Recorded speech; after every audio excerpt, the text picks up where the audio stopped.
こんにちは、CX です。イヤホン用ドライバーですが、代表的なものとして DD ことダイナミックドライバーや BA ドライバーことバランスドアーマチュアなどがあります。他にも平面駆動型であったり、ピエゾドライバー、骨伝導型ドライバーなどあります。それら以外にメムスドライバーなるものも近年登場しているようです。メムスドライバーはシリコンウェーハーから切り出されたシリコンチップが音を鳴らす仕組みとなっているようです。特性として超軽量、超小型、防水性、衝撃性などに優れているとのこと。マイクとしてはすでにメムス技術をスマートフォンで採用されて普及している状況のようです。そのようなメムスドライバーを搭載したワイヤレスイヤホンを QCY さんから視聴する機会をいただきました。ということで、今回の製品は QCY の完全ワイヤレスイヤホンメロバッズ N70 です。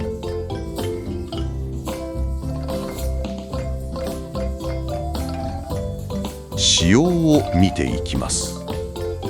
Bluetooth のバージョンは 6.0 です。 5.4 を通り越しての最新バージョンかと思われます。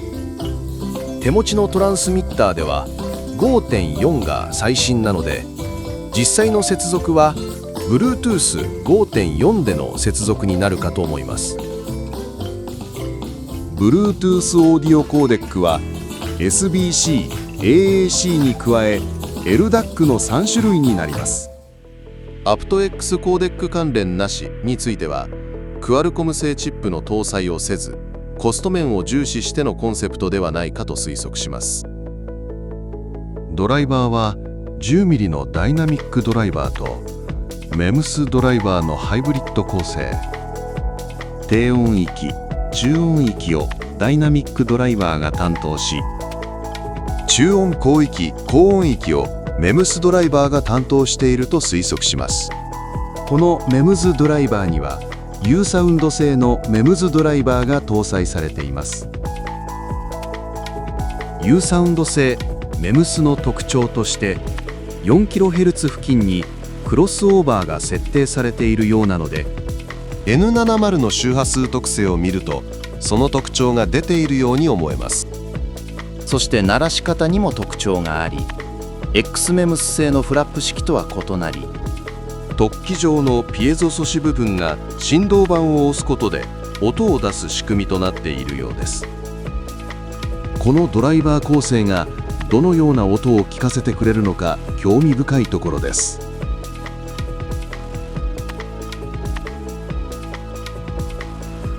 パッケージを見ていきます。表面は白色基調に製品画像のデザインになっています。オレンジ色の QCY ロゴマークが映えます。側面には QCY ロゴのデザインが、裏面には使用一覧に各認証マークの表示など情報満載となっています。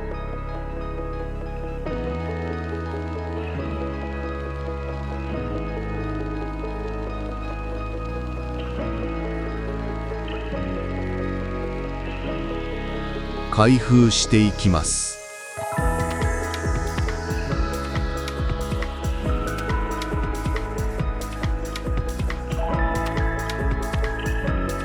本体、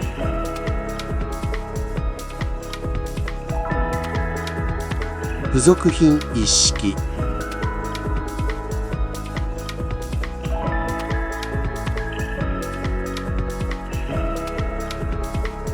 説明書、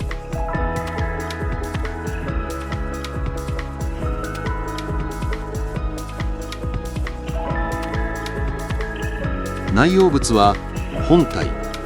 充電ケーブル、イヤピース、説明書です。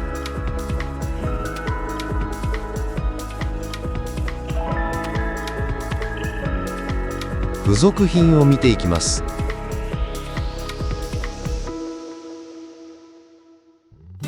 充電ケーブルはナイロン被覆のようなチープ感を感じるケーブルです。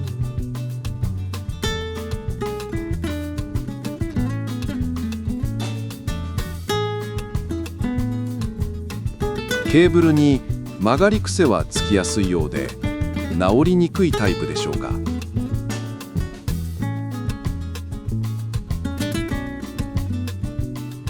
イヤピースは楕円形タイプの特殊性はあまり感じられない。普通のイヤピースのようです。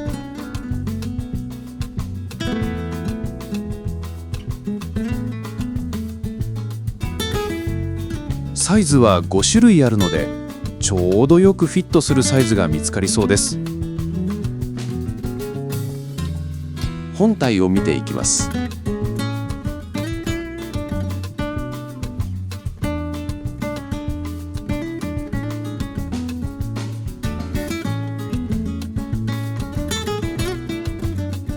ケース表面はマット仕上げで微細な凹凸があり、サラサラした手触りとなっています。そのため指先が乾いた状態だとホールド感がなく滑りやすく感じる時があります。そのような状態の時は蓋を開ける際に滑って開けにくく感じます。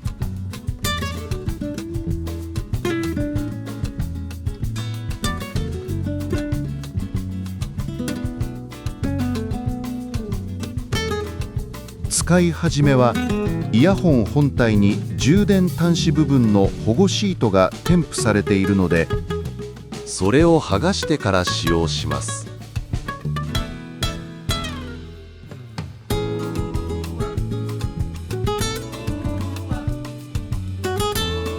イヤホンをケースから取り出す際に感じたことですが、本体を取り出す際に容量を得ないと取り出しに時間がかかってしまいます。これはケースのホールド穴が長めなのと、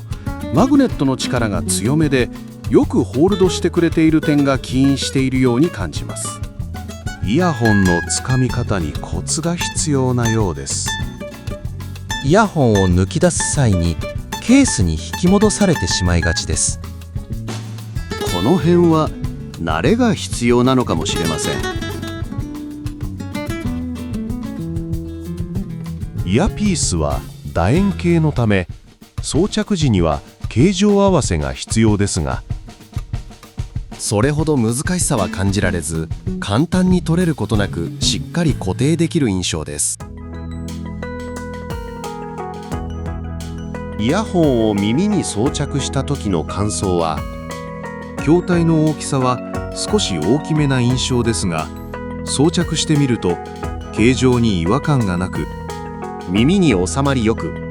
変な遊びを感じることなくホールドされる安心感に変化します。この辺の評価は個人差が出るところなので、個人によって感想は異なるかと思います。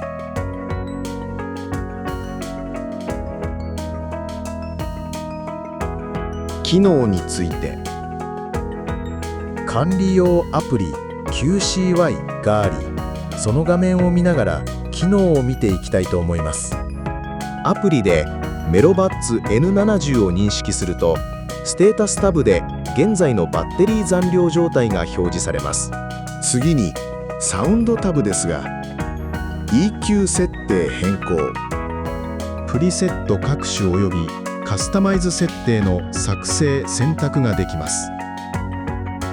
ノイキャンモード、アクティブノイズキャンセリング、外音取り込み、通常の各種設定および選択ができます。 LR バランス調整、設定タブで各種機能の切り替え管理が行えます。項目が多いので必要に応じて一時停止でご覧ください。こちらはワイヤレス充電の様子。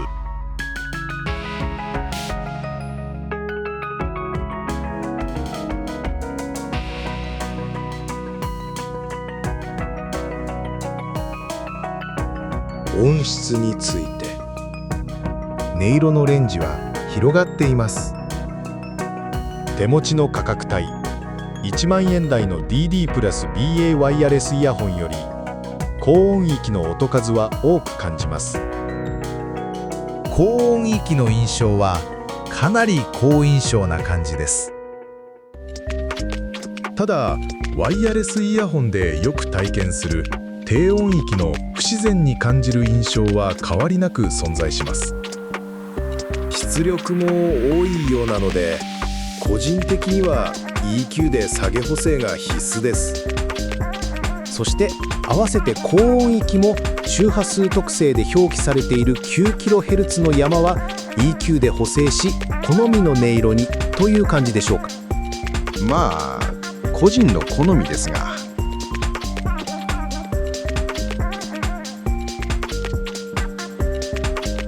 使用感について、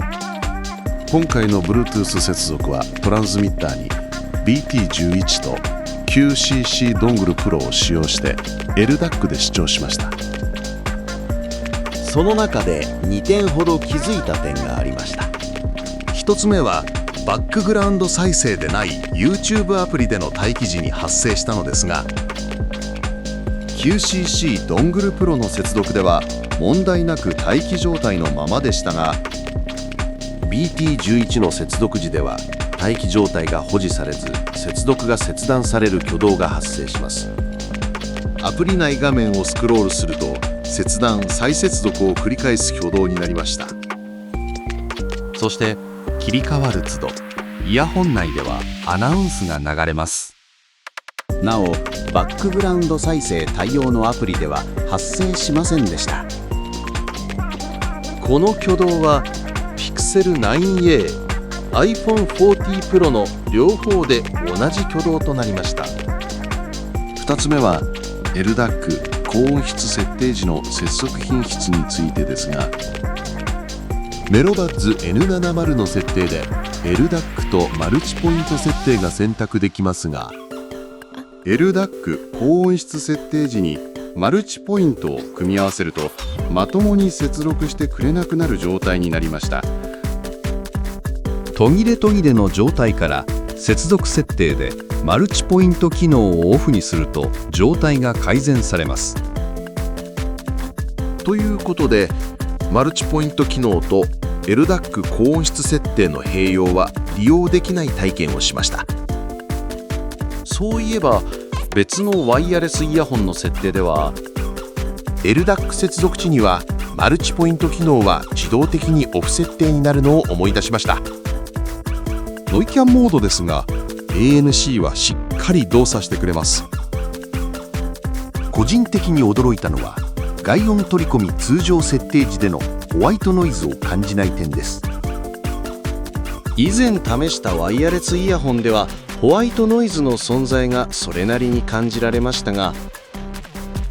メロバッツ N70 ではホワイトノイズを感じられない。機種によって違いがあると再認識しました。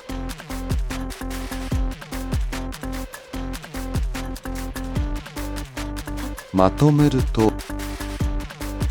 使い勝手の面では蓋の開きやイヤホンの取り出しなど少し気になるところはあるものの、特徴として価格、LDAC、BD プラス、MEMS ドライバーによる表現レンジの広さ、ノイキャン機能などによる魅力はよく感じられます。ワイヤレスイヤホンでもこの音色が聞ければ検討価値はありそうに思いました。